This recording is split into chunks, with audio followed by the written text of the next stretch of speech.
అమూల్య విషయంలో ఇంక రామరాజు అయితే తనతో మాట్లాడిన తర్వాత అమూల్య అయితే ఇంక మా నాన్న పేరు చెడగొట్టకూడదు అని చెప్పని తనైతే అనుకుంటుంది. ఇంకా అలా అనుకునిందో లేదో తనైతే మాత్రం తన మనసు మార్చుకుంటుంది. ఇంక విశ్వక్‌తో ఇలా చేశాను అంటే ఇంక విశ్వక్ విషయంలో మా నాన్నకి నేను పరువు తీసిన దాన్ని అవుతాను అని. కానీ విశ్వక్ అయితే మాత్రం ఎంగేజ్‌మెంట్ కూడా జరిగిపోయింది.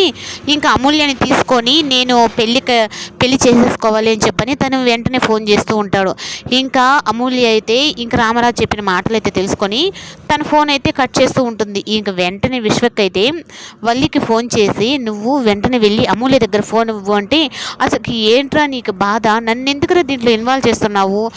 నన్ను అసలుకి నువ్వు ప్రేమించుకోవడంలో నాదేమైనా తప్పుందంటే, మేమిద్దరం ప్రేమించుకోవడానికి నువ్వే అని చెప్పని మైక్ పెట్టి నేను అందరికి చెప్పేస్తాను" అంటే, మైక్ అని చెప్పని ఎందుకురా నన్ను ఇబ్బంది పెడుతున్నావు అని చెప్పని, "సరే ఉండు ఎత్తుకు వెళ్ళి ఇస్తానని" చెప్పని వెళ్తుంది. ఇంక వెళ్ళేటప్పుడు వేదవతి అయితే, "వల్లి ఏం చేస్తున్నావు నువ్వు ఇట్రా" అని చెప్పంటే ఇంకా ఫోన్ పట్టుకొని ఇంకా వేదవతి దగ్గరకైతే వెళ్తుంది.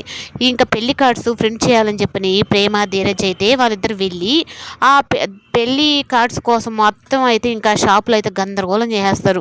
ఇంకా అలా చేసిన తర్వాత, "ఏంటమ్మా మీ ఇద్దరు ఇలా చేస్తున్నారు" అంటే, మీ ఇద్దరు పేర్లు ఏంటని చెప్పంటే ఇంక ఇద్దరు పేర్ల మీద అయితే ఒక కార్డు అయితే రెడీ చేస్తే, "మీ ఇద్దరు చూడముచ్చటగా ఉన్నారు ఈ జంట" అని చెప్పనంటే, "అయ్యో మాకు కాదండి, మా చెల్లెలికి పెళ్ళి, మాకిద్దరికి ఆల్రెడీ పెళ్ళి అయిపోయింది" అంటే, "పెళ్ళి అయిపోయిన తర్వాతనే మీరిద్దరు కొట్టుకుంటున్నది, అది మరి కార్డ్స్ ఎందుకు వచ్చారు మీ చెల్లెల కోసమా" అని చెప్పి, "మరి కార్డ్స్ కోసం మీ చెల్లెల కోసం వచ్చినప్పుడు ఇలా ఎందుకంటే మీరు బిహేవ్ చేస్తారు" అని చెప్పని తనైతే అంటాడు.